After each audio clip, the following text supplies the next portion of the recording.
welcome to Genesis Global Radio, the origin of information. And now here's your host, Christine Larkin.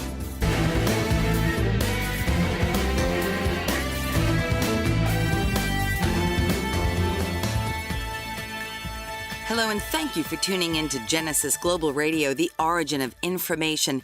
I'm your host, Christine Larkin. On today's segment, we'll be speaking once again with international trade expert Germain Denis. His trade experience spans over some 40 years, and he's a former head of the International Grains Council, an international organization based in London, England. For about 10 years, he was concerned with the monitoring and transparency of world food and feed grain markets and the food security needs of developing countries. Before that, he was a Canadian official concerned with trade negotiations and economic policy matters, including the trade agreements establishing the World Trade Organization and the Canada-U.S. Free Trade Agreement. This is the third segment in a 5-part series on trade agreements. Trade is such a big part of the world economy, and in the current election climate, I'd like to address some of the key players in the WTO and how they might impact the next administration. I'd like to welcome back Germain Denis. Mr. Denis, thank you for joining me again today. Good morning. Good to be back with you. Always great to have you. And today we're going to focus on Russia and their role in foreign trade. Russia is the European Union's third biggest trading partner, with member countries exporting 108 billion euros of goods to the country, including 7 billion euros worth of cars and 6 billion euros of medicines. Russia finally joined the WTO in August of this year, after 18 years of negotiations. The country will now lower its import duties, limit its export duties, and grant greater access to the European companies. It will also introduce a host of other measures to bring it into line with WTO trading procedures. So, Mr. Denis, this is quite an accomplishment. Why did this take so long? Well, it's quite an accomplishment to get Russia into the WTO. Well, it took 18 years for quite a few reasons, I suspect. In the post-Soviet era, obviously mutual confidence and trust had to be rebuilt. Russia had to struggle to put in place some of the essential foundations for the functioning of an open market-based economy, including the rule of law. In 1998, there was a big financial crisis involving Russia, and that created considerable uncertainties. Russia itself probably underestimated the complexity of these negotiations to get into the WTO, because this is not done just by fiat or by some majority voting. It can be seen from the WTO website that Russia's accession is the consolidated result of more than 57 separate bilateral negotiations on goods, on trade and goods, and 30 different negotiations on trade and services. So obviously the complexity was not just with Russia's European partners, although they account for around 40% of their foreign trade. Mm-hmm. It had to be completed with the rest of the world, and in this period it took much longer, even with the United States, which even would just account for about 5% of Russia's trade, probably largely given the host of trade restrictions in the Cold War period. Mm-hmm, mm-hmm. So a lot of people involved in this negotiation. Yes, and everybody that has an interest within the WTO is entitled to sit down with Russia and negotiate satisfactory arrangement because this is what will govern their relations, right? Their trade relations. Mm-hmm. Well, they've been referred to as America's #1 geopolitical foe. How will this reputation change now that they're part of the WTO? This is a difficult question. I don't know. But the WTO maintains an overall national security exception, and that's obviously applicable to those that have those concerns. To use the language of the U.S. trade legislation, obviously the objective in having Russia into the WTO is to move conditions of to conditions of normal trade relations with Russia. Mm-hmm.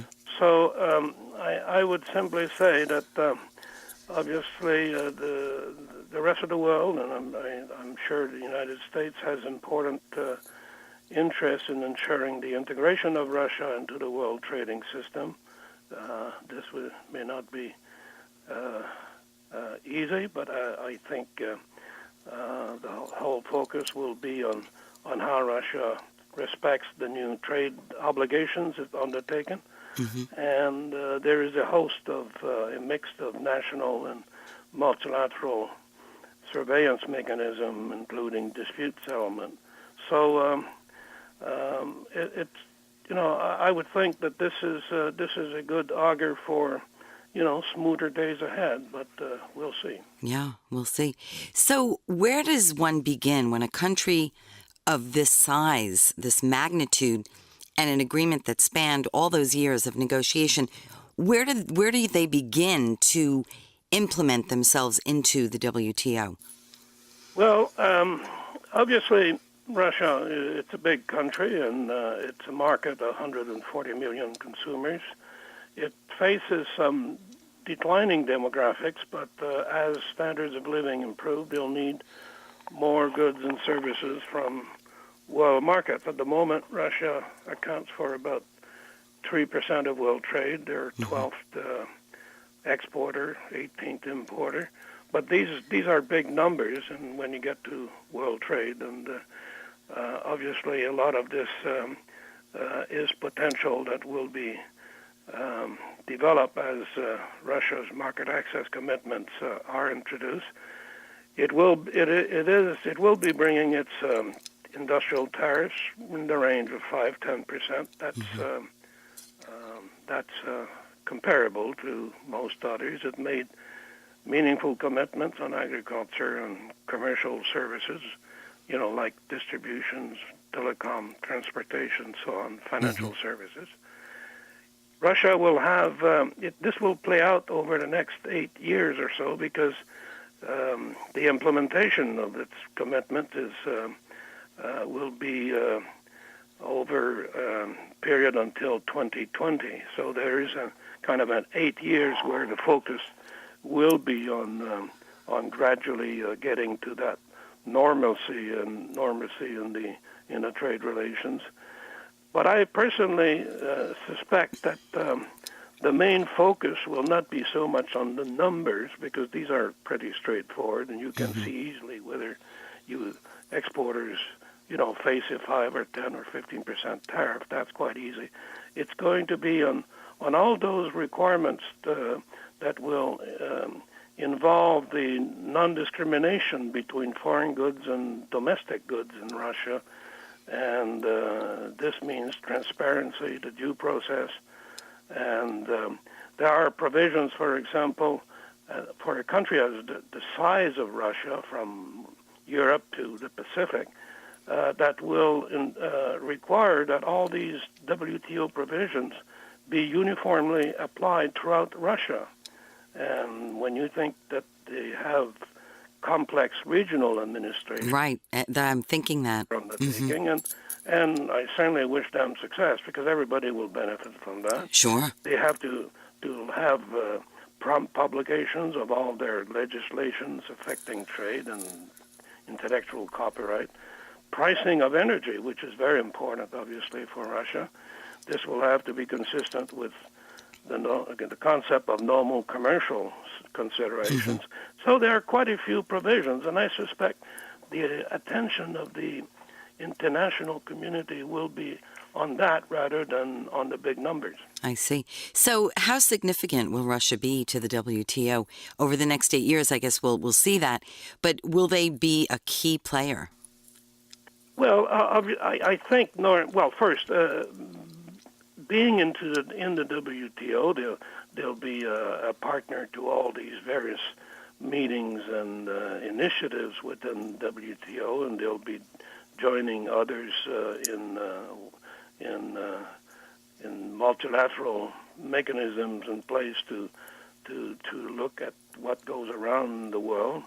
But obviously, they will have to implement their own obligations in the process, and that's going to be occupying, I suspect, much of WTO partners until 2020. Mm-hmm. So if I simply go by the example when China joined in 2000, the next 10 years was really about ensuring that they would implement their undertakings before looking forward again. And I think this goes in steps. And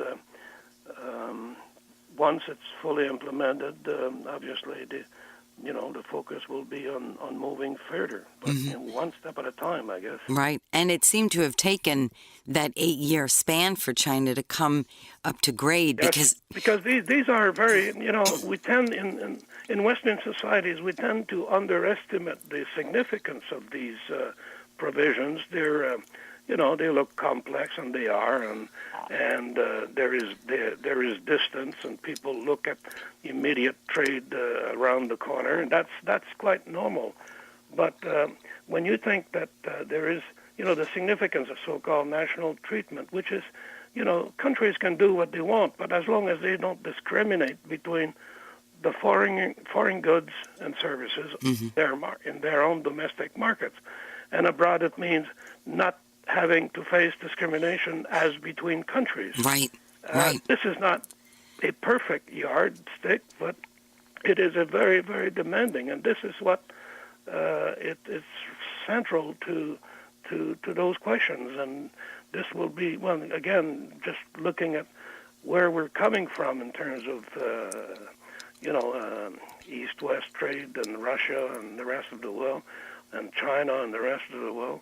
These are certainly very significant, and I hope success in the integration. But this will put some new challenges, create some new challenges, but also big opportunities ahead. Mm-hmm.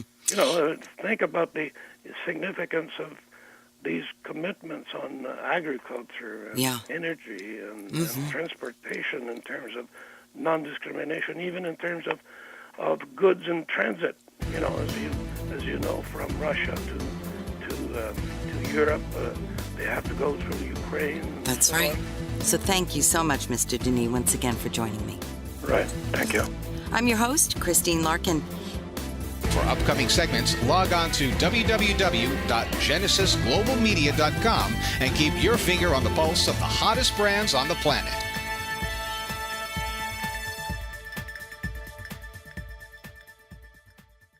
Welcome and thank you for listening to Genesis Global Media Talk Radio. Genesis Global Media is an advertising agency and so much more. We put you on the map. That's right, Genesis Global Media is a branding machine. If you have a story to tell, we get the word out there. Radio shows nationally, television shows nationally, print, internet, search engine optimization, social media, you name it, we do it all. Our in-house staff provides you with everything you need from concept to finished product. Our state-of-the-art 10,000 square foot video production facility is out of this world. During these tough economic times, most ad agencies have closed their doors. Our doors just keep opening with 10 new clients coming on board weekly. Stop on by our website at www.genesisglobalmedia.com or call us at 631-419-7344. If you have a business, a product, or need to get messaging out there to millions of people, we're your solution. Stop on by our website at genesisglobalmedia.com or call us at 631-419-7344.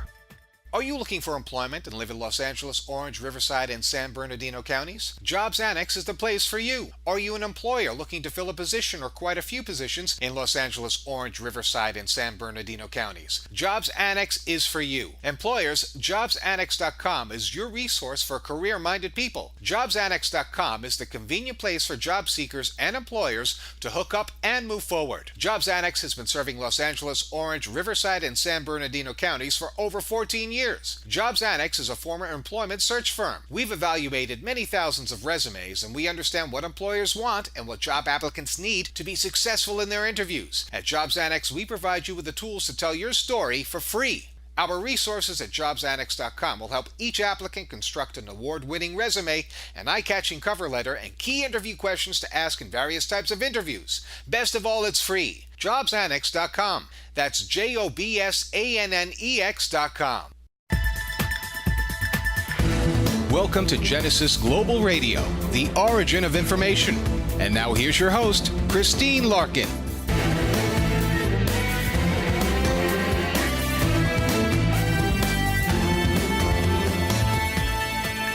Hello, and thank you for tuning in to Genesis Global Radio, the origin of information. I'm your host, Christine Larkin. On today's segment, we'll be speaking once again with Robert Clayton Buick, author of his latest book, Assassination, depicting the murders of the Kennedy brothers and all of the players who were responsible for their deaths. I'd like to welcome Bob Buick. Bob, thank you for joining me again today. It's my pleasure, Christine. So tell us about your book, Assassination. Well, it depicts all in whom were responsible for the assassination of the Kennedy brothers, when, why, who, and where, high-ranking officials in government, oil barons, the organized crime fractions, etc., etc.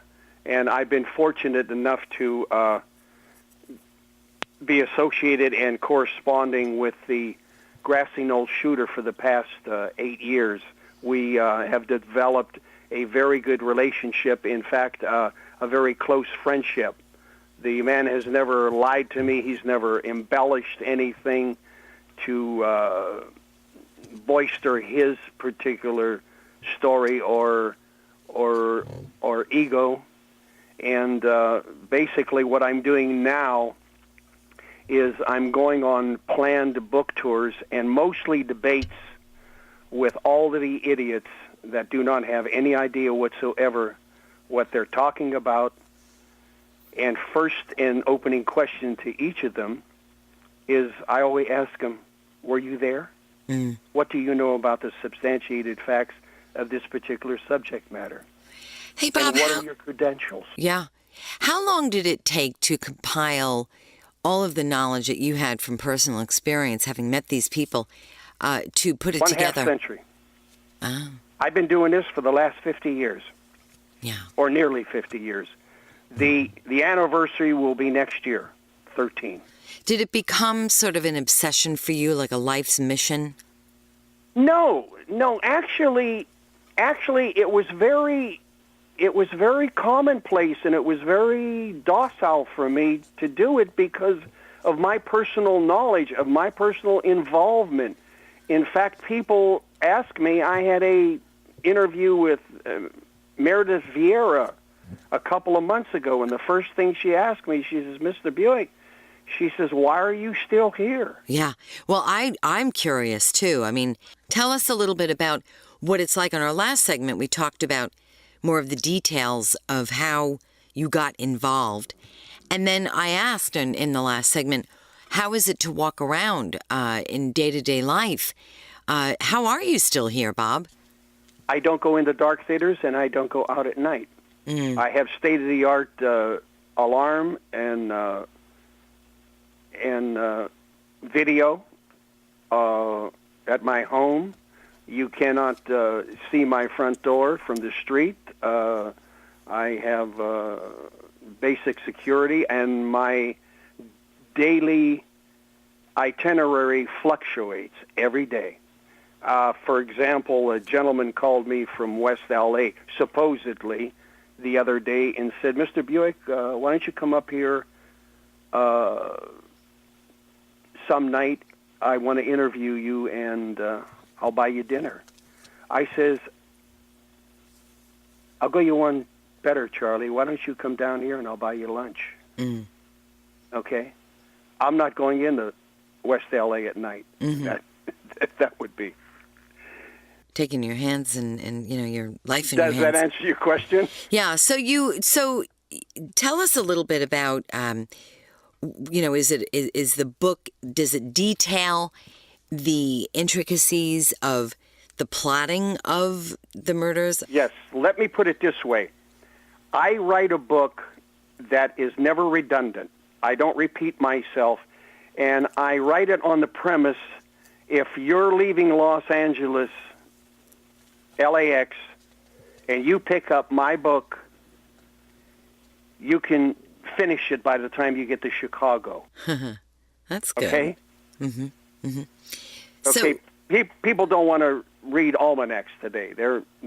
And the only way you're going to look at 1,700 pages, there has to be a tremendous degree of redundancy in it. I mean, let's face it. So the book is, it take us through a little passage in the book. Can you please create a scenario for us? Well, I was there from the beginning and involved in this particular subject matter, authenticated by record, fact, and I'm still here to tell the substantiated truth about what really happened in Dallas that fateful day, the true facts of what happened in Los Angeles. Had Bobby Kennedy become the President of the United States, half of the high-ranking officials in Washington, D.C. were going to jail. Yeah. He was going to get revenge for the murder of his brother in Dallas that day. And I can't go into everything. And Sure. it's all in the book. It's all there, and it starts here, and it chronologizes everything up to today, including 9/11, the people responsible for 9/11, the people involved internationally in 9/11. I'm going to give you just a little soundbite here. 19 of the terrorists involved in 9/11 were who? Saudi Arabians from well-to-do families associated with one famous American family. I'm going to leave it there. All right. Because I don't really want to reveal the plot, because this book has so many twists and turns I'm sure. and curves that Yeah. I'm throwing sliders in there that they can't hit out of the ballpark. Nobody can. You can't deal with these events from a presumptive manner. I mean, everything that I write, as I stated before, is substantiated by my personal knowledge, the information that Jimmy gave me. I sat down with Johnny Rosselli, who was part of the assassination team in Dallas that day. There were 4 shooters and 7 bullets fired. How do you account for the cracks in the windshield of the limousine? Okay? If you're going by the Warren Commission report of 3 shots fired, you're going to have to evaluate that bullet stopped 3 times in midair and changed course 4 times. Yeah. How does it happen? It's Well, you'll have to- practically impossible. All of this is just basic logic, but I substantiate it with unbiased witness testimony, forensic evidence, the paraffin taste of Oswald that he passed. He didn't shoot Tippit. You'll have to read the book, Assassination, and there's a couple of ways that you can get it. You can write Bob if you want it autographed. You can write him a letter with a prepaid envelope. How big is the book? So they have to provide a sort of a manila envelope to cover that? They can put it in one of those bubble reinforced envelopes, or they can put it in a little FedEx, package. Great. I'll give out that address. And it would be a great pleasure for me to autograph their book for them. So, write Bob. It's Robert Clayton Buick. That's the formal name. Robert Clayton Buick, 23974 Aliso Creek Road, Suite 380. And that's Laguna Niguel, Nigel, California, 92677. You can email Bob at bobbuick@hotmail.com. So, tell us a little bit about how you wrote the book and then how you subsequently got it published, which is another way that they can get the book at exlibris.com. That's www.exlibris.com. That is the publisher. Or call them at 888-795-4274. So, Bob, how did you get the book published? Was that a process? Did you have to shop around? Did anybody reject it and say they didn't want to touch this? Yeah, well, a lot of people didn't want to touch it. And basically, what I did was search for where I had complete control of the context. In fact, we had a legal fight. The autopsy photos, they didn't want to publish because they completely contradict the Warren Commission. There is a piece of gauze sticking out of the president's right temple, okay? And everybody is saying that he wasn't shot in the right temple. Mm. Well, there is the photo, him laying on the autopsy table. I finally got back to them, and I told them we fought for 3 weeks, and this was just a short time ago. And I told them, look, you signed a contract with me. You published these photos before. You better go to your legal department or you're going to meet me in Southern California Federal District Court in San Diego. And it's going to cost you hundreds of thousands of dollars, and you're not going to beat me because you signed a contract. These photos were previously published in former books that you published and that we had contracts. They come back 3 days later and said, you got your photos, Mr. Buick. Yeah. And, you know, I never did get the opportunity to write about the La Fiesta Brava exclusively, but most of it is in my personal experience in my first book, which is a real good read. It's almost 500 pages, but it actually chronologizes my life in parallel to my involvement with the Kennedy assassinations. Mm-hmm. And it starts at my childhood, and it comes up to probably about